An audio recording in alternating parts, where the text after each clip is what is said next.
मालवा गांव के पावन धरा पर सर्वजातीय नाटक साहब के द्वारा आयोजित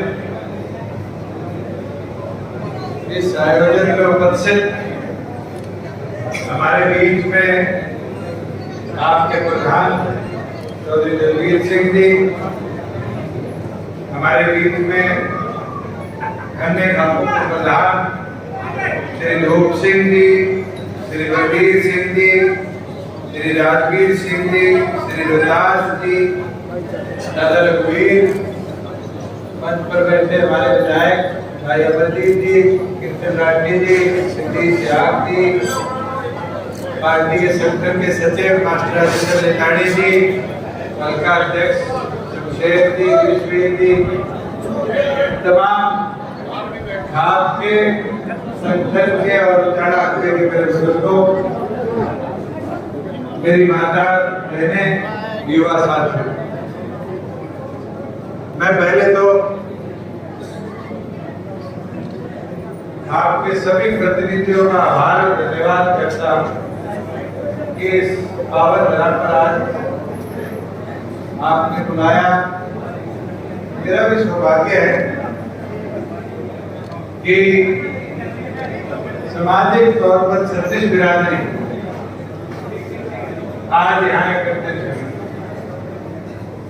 और जिस विशाल ग्रामीण का स्वरूप इस चबूतरे ने लिया, चाहे ये ऊपर का बड़ा हॉल हो, नीचे का बड़ा हॉल हो, पीछे का ग्राउंड हो, आने वाले समय में केवल मात्र खाप की बैठकें ही नहीं, सामाजिक तौर पर कोई फंक्शन हो,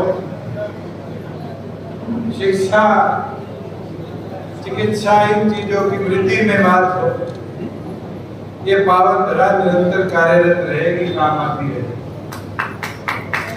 और मैं तो धन्यवाद करूंगा जितने लोगों ने आज तक इस हवन में युक्ति डाली है कि कोई एक आदमी की इच्छा से तो इतना बड़ा चबूतरा बना, और जितने दान भी रहे, जितने बूंद जोड़कर इस समुद्र जैसे विशाल प्रांगण को बनाया, मैं उन तमाम लोगों का भी आभार प्रकट करता हूँ, धन्यवाद।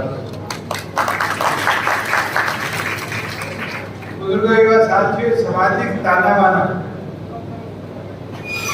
अगर हम इतिहास उठाए तो शायद मुगलों के हमारे देश में आने से पहले का बना,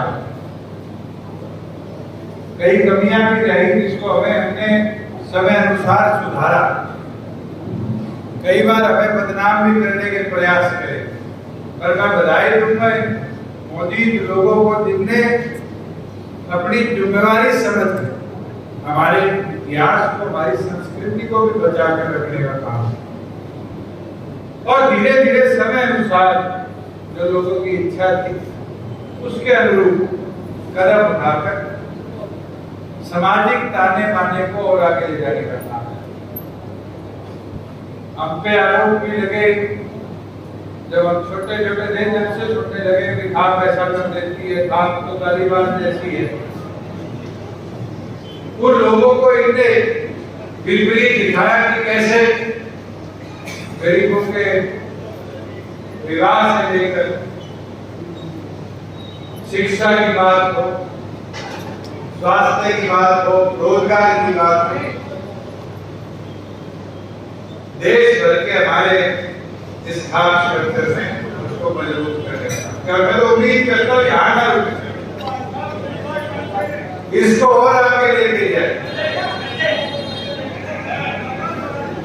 आज हमें जरूरत है तो प्राथमिक तौर पर शिक्षा में हमारे गांव का बच्चा कैसे आगे बढ़े इसके ऊपर फोकस करें।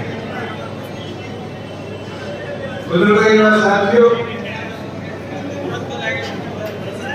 8 साल हो गए इलेक्टेड राजनीति, आप लोगों ने धोखा दिया। 5 साल पार्लियामेंट में रहा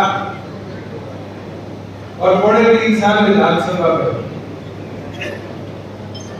जब भी वहां बोलता हूं, आपकी बात रखता हूं, तो शाम को 10 लोग ये कहते बोले बहुत अच्छे। आज बड़ी ये तो मेरी बात है कि मेरे को डॉक्टर साहब ने, डोटाला साहब ने अच्छे स्कूलों में भेजा। आज गांव का बच्चा इंटरव्यू के लिए चला जाए, केवल मात्र पिछड़ाया क्यों जाता है? क्योंकि उसकी कोचिंग ट्रेनिंग कहीं नहीं होती। और शहर के बच्चे से गांव का बच्चा पीछे क्यों रहता है कि अगर इस पालवा से भी कोई जींद के कोचिंग सेंटर में जाएगा तो पहले उसको चौक पे आना पड़ेगा, फिर उसको बस का इंतजार करना है 20 मिनट बस का समय, घड़ी के हिसाब से 1 घंटा जाने का 1 घंटा आने का, 2 घंटे उसके जीवन के ट्रेनिंग की बजाय सिर्फ इस सफर में निकल जाते।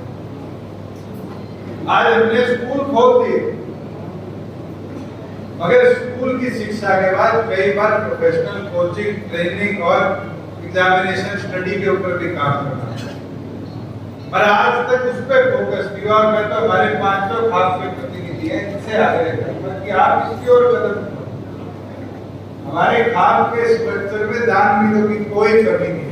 इंफ्रास्ट्रक्चर बनाओ, रिटायर्ड प्रिंसिपलों की लिस्ट बनाओ, आर्मी के, केंद्र सरकार, प्रदेश सरकार में करे हुए कर्मचारियों की लिस्ट बनाओ जो रिटायर होकर गांव में बैठे, और उनसे आग्रह करो कि दिन में 1 घंटा 2 घंटे आपके खाप के जो चबूतरे उनमें व्यवस्था बनाई जाए और वहां आकर गांव के बच्चे को कैसे कॉन्फिडेंस दिया जाए, कैसे वो बच्चा उठ के और दिल्ली के अंदर जब दफ्तर में इंटरव्यू हो तो हौसले के साथ जाए।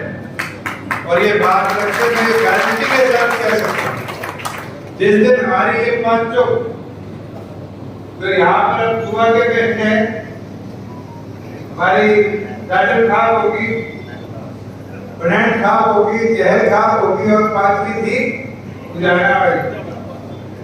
5 के लिए हमें थे 2 के तो पूरे हैं उजाड़ा और करवाना। 5 के आपके बनान खाप बड़ा चबूतरे की कोई कसर, इतना बड़ा इंफ्रास्ट्रक्चर, और ये इंफ्रास्ट्रक्चर भी कोई छोटा नहीं है। इतने बड़े हॉल बड़े बड़े शहरों में नहीं मिलते मीटिंग करने के, पर आज आपने बनाया है और मैं प्रस्ताव देता हूं। अभी पहली बार जो ज्ञापन मेरे को दिया गया उसमें भी थी शिक्षा के ऊपर, और बाद में युवा क्लब की तरफ से जगत में रखी, उसमें भी कहा गया कि रोजगार के लिए कोई ऐसा इंफ्रास्ट्रक्चर बनाए कि मैं प्रस्ताव करता हूं। अगर प्रस्ताव मंजूर हो, सहमति दो तो मुझे बता दें। अगर आपकी सहमति, हम लाइब्रेरी के लिए और लाइब्रेरी के साथ कोचिंग सेंटर जो हमारे सब डिवीजन लेवल का बने, उसके लिए इंफ्रास्ट्रक्चर बनाने के लिए जगह, अगर आपका सहयोग रहे तो मैं मेरे डिस्क्रिप्शन से 51 लाख देने को चाह रहा हूं। इसमें लाइब्रेरी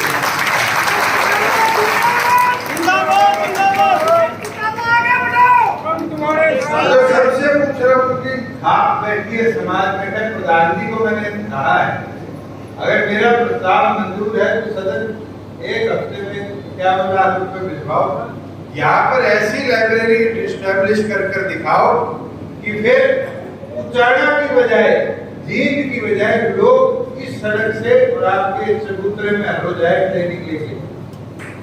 और मैं एक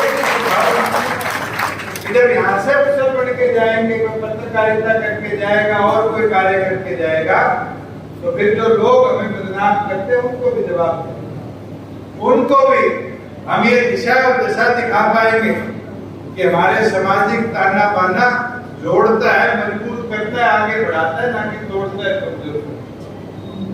मैं तो एक चीज जरूर बोलना चाहूंगा, हम शिक्षा पे कितना ही करें, 12वीं तक की पढ़ाई डिग्री लेनी कोई मुश्किल नहीं। आज हम पूरे दिन लोगों में रहते हैं, सबसे ज्यादा क्या मिलते हैं कि ITI कर लिया। मैंने खुद जाना कि 2 साथी को 25-25 हजार रुपए की प्राइवेट नौकरी गुड़गांव में लगवाई और 2 दिन में छोड़ के आ गए। क्यों? कहती रहना मुश्किल है। रोजी रोटी के लिए तो हमारा फौजी बॉर्डर पे जाके 50 डिग्री माइनस में खड़ा होता है बंदूक उठा के कि देश सुरक्षित रहे और उसके परिवार की रोजी रोटी आती। ये हाव भाव बदलेगा कब? जब प्रोफेशनल ट्रेनिंग कोचिंग हम दिलवा पाएंगे, उनको मजबूत बना पाएंगे, मानसिक तौर पे तैयार कर पाएंगे। हमारे निर्माणा में एक साथी था, मैं सांसद था, उसको नौकरी लगवाई एक सड़क बनाने वाली कंपनी के अंदर जेई 15,000 की नौकरी पे शुरू करी। देश के 5 प्रदेशों में जाके उसने नौकरी की और जब कोरोना में वो घर वापस आया, घर में परिवार में दिक्कत होगी, उस समय उसकी तनख्वाह 61,000 रुपए की लग गई। आज हम प्रयास करेंगे और मौका मिलेगा, अवसर मिलेगा बाहर निकलने का, तो वो दिन दूर नहीं होगा कि हमारे ऐसे सामाजिक ताने बाने से भी हम बेहतर शिक्षा और बेहतर उन्नति के अवसर हमारे युवाओं को दे पाए। जो और समाज की मांगे थी मेरे आगे, जो कोई सड़क बनाने की थी और की थी, उनकी भी मैं वायबिलिटी चेक करवा लूंगा। जैसे जैसे वायबिलिटी आएगी, फिजिबिलिटी आएगी, उनको भी हम लेंगे। पर मेरा सपना है कि आपके यहाँ पर खाप द्वारा संचालित, हम तो अधिकारी ले सकते हैं आपको एक लाइब्रेरी जो उसको मॉनिटर करे, ताला लगाए, खोले, मगर वो भी अगर खाप रखना चाहे और खाप द्वारा ही उसका अगर काम रखा जाएगा तो मुझे दूर नहीं लगता, मुझे जहाँ पर UPSC हो, HPSC हो, स्टाफ सिलेक्शन हो, आर्मी के XYZ के एग्जाम हो, बैंकिंग सेक्टर के एग्जाम, हमारे युवा साथी फिर वहां पर शिक्षित होकर उन कॉम्पिटिटिव एग्जाम की ओर नहीं जा पाएंगे और असर दिखने लगा। हमने निर्माणा में शुरू करी, प्रधानमंत्री और तो बैठे हैं, एक छोटा सा प्रयास था, चौपाल में हमने 5 लाख रुपए देके एक कमरे में सिर्फ एग्जामिनेशन की किताबें रखी। और उन किताबों के आने से ये फायदा हो गया, जिन ने पेपर देने थे सारे के सारे अपनी तैयारियों में।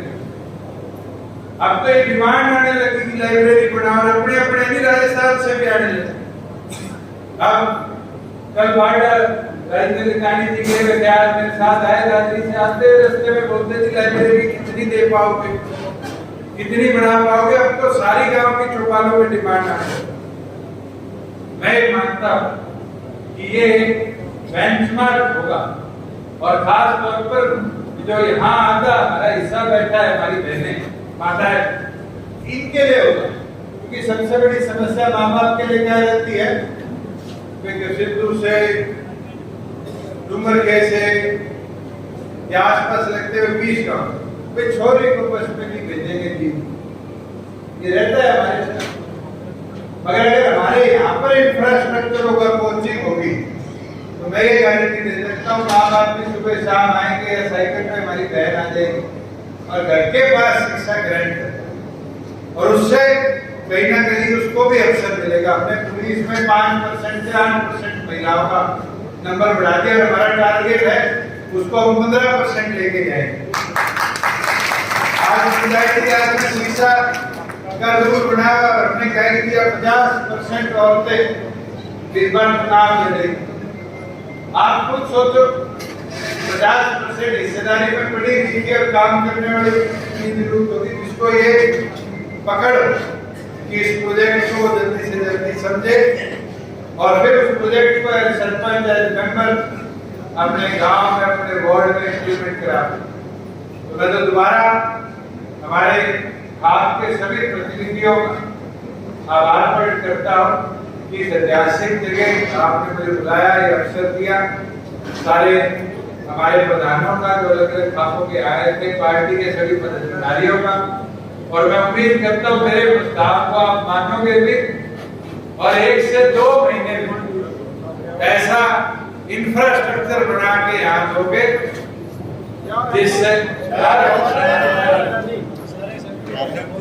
तो मैं एक हफ्ते के अंदर अंदर ग्रांट तो भिजवा दूंगा। कमेटी रखरखाव की कौन बनाएगी वो आपकी जिम्मेवारी, उसके अंदर एसडीएम की जिम्मेवारी मैं लगा दूंगा कि जितनी पेपरों के लिए किताबें चाहिए और चाहिए वो लिस्ट बना के आपको कंप्यूटर लगाओ, इंटरनेट ले आओ, आपको यहाँ पर जो इंफ्रास्ट्रक्चर चाहिए वो लाओ। 51 भी कम पड़ गए तो दोबारा मैसेज दे दो। और बहुत बहुत